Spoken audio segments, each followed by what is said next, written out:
On va s'intéresser tout de suite à un autre mode de garde qui a ses avantages, la garde partagée. Est-ce que vous connaissez ou pas? Non. Voilà, et ça commence à arriver dans nos grandes villes. Alors pour faire connaître ce dispositif qui permet à deux familles de partager une nourrice à domicile, l'agence Baby Chou Service organisait il y a 10 jours sur Lyon un baby dating, tout simplement une rencontre entre parents pour pouvoir échanger, trouver des idées et peut-être faire une garde partagée. C'est un reportage Agora.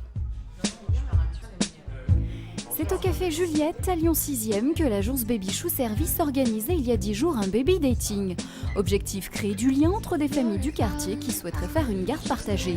Un nouveau mode de garde qui s'adapte enfin aux parents, un point important pour l'agence, qui est née en 1997 de la rencontre de jeunes parents ne trouvant justement pas nounou à leurs pieds.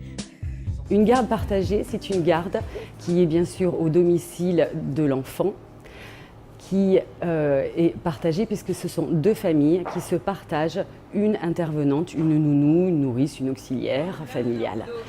Une semaine sur deux, l'intervenante vient au domicile d'une des deux familles. Certaines familles qui travaillent à domicile souhaitent que l'intervenante se rende chaque semaine au domicile de l'autre famille. Les frais sont partagés en deux, les aides restent les mêmes. La garde partagée correspond donc aux parents actifs qui ont un besoin d'un volume horaire important, soit 40 à 50 heures de garde par semaine, et besoin de flexibilité. C'est un mode de garde qui est très confortable parce que si un parent a besoin d'une demi-heure, d'une heure de plus le soir, parce qu'il a des réunions, parce qu'il a des formations, en crèche c'est pas possible. Avec la garde à domicile partagée, c'est tout à fait possible. Si l'enfant est malade, il n'y a pas d'urgence puisque la garde se fait à son domicile. Ce nouveau mode de garde attire donc de plus en plus de familles, principalement dans les grandes villes comme Annecy, Saint-Étienne et Lyon, où l'agence a ses bureaux, mais également des parents qui sont fatigués de devoir assumer des problèmes logistiques et financiers pour la garde de leurs enfants. La problématique, c'est que j'ai deux enfants, une fille qui a 4 ans et un petit qui a 18 mois. Et chacun sont gardés dans des modes de garde très différents. Le petit est en crèche, micro-crèche, donc crèche privée.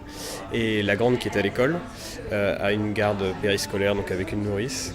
Et donc on est confronté à des problématiques à la fois logistiques parce que les enfants sont gardés dans deux endroits différents. Et également financières parce que à la fois la micro-crèche et la nounou, on arrive à, sans les aides déduites de la CAF, on arrive à quasiment 2 loyers en plus. Voilà, ce qui est énorme, quoi. Le budget moyen d'une garde simple va de 800 à 1500 € par mois selon les revenus et les aides déduites. Avec la garde partagée, la facture est plus abordable. Alors si on part en garde partagée, c'est effectivement très intéressant sur le budget, puisqu'on va diviser la rémunération de l'intervenante, on va la diviser par 2 entre chaque famille, et puis on a des plafonds qui vont être différents. Donc là, on peut avoir un budget qui peut être divisé jusqu'à 3 fois par rapport au prix de la garde simple. La seule difficulté de la garde partagée reste donc de trouver une famille. Il faut partager les mêmes valeurs.